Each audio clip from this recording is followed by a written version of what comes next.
Class 8। अस्सलाम वालेकुम। आज हम एक्सरसाइज नंबर 2.3 का क्वेश्चन नंबर 3 करने जा रहे हैं, जिसमें हमें क्या फाइंड करना है।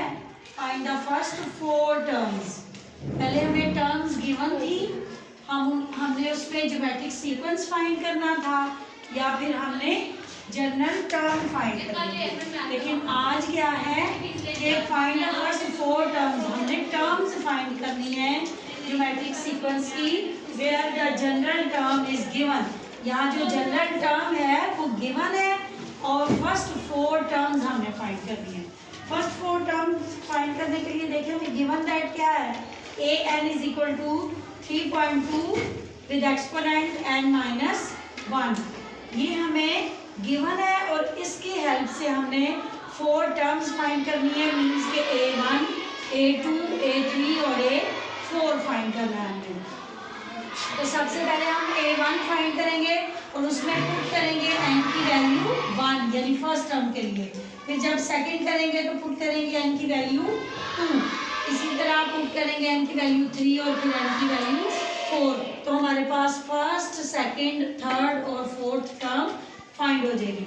फर्स्ट हम सबसे पहले फाइंड करते हैं जो हमें गिवन है A1 इज इक्वल टू 3.2। ये जो पॉइंट है इट मीन्स मल्टीप्लीकेशन। ये जो हमारा होता है यहाँ ये होता है R, जो हमारा है रेशो, और उसकी वैल्यू जो n की है हम फर्स्ट टर्म फाइंड कर रहे हैं। तो n की वैल्यू हमने पुट की 1 माइनस 1 जो मौजूद है। अब 1 में से 1 जब आप कट करेंगे तो क्या रह जाता है 0।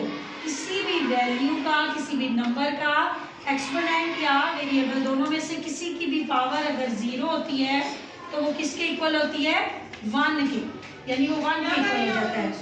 तो 3 को जब आप मल्टीप्लाई करेंगे 1 से तो हमारी A1 यानी फर्स्ट टर्म जो हमें फाइंड हुई है वो क्या हुई है 3। सेम रहेगी, इसकी वैल्यू चूंकि 1 है तो 3 1 3।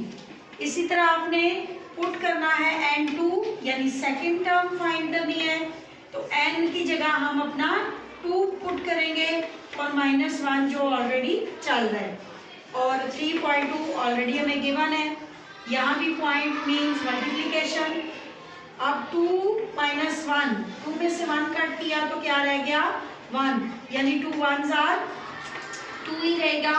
और 3 को जब 2 से मल्टीप्लाई किया तो 3 2 6। A2 यानी जो हमारी सेकंड टर्म है वो क्या फाइंड हुई है 6।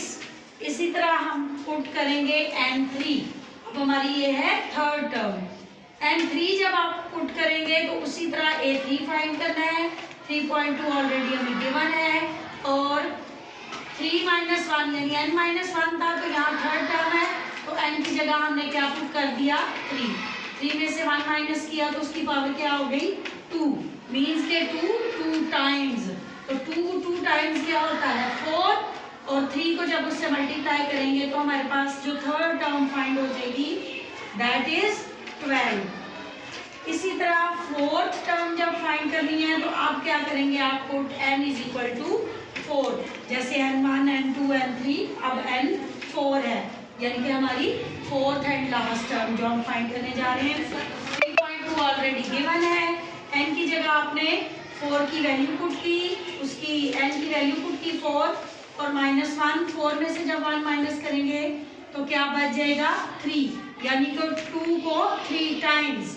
अब 2 को जब 3 टाइम्स आप लें तो वो किसके इक्वल होता है 8 के। 2 2 4, 4 2 8 और 8 को 3 से मल्टीप्लाई किया तो A4 यानी कि लास्ट टर्म जो फोर्थ टर्म है वो किसके इक्वल आ गई हमारी 24 के।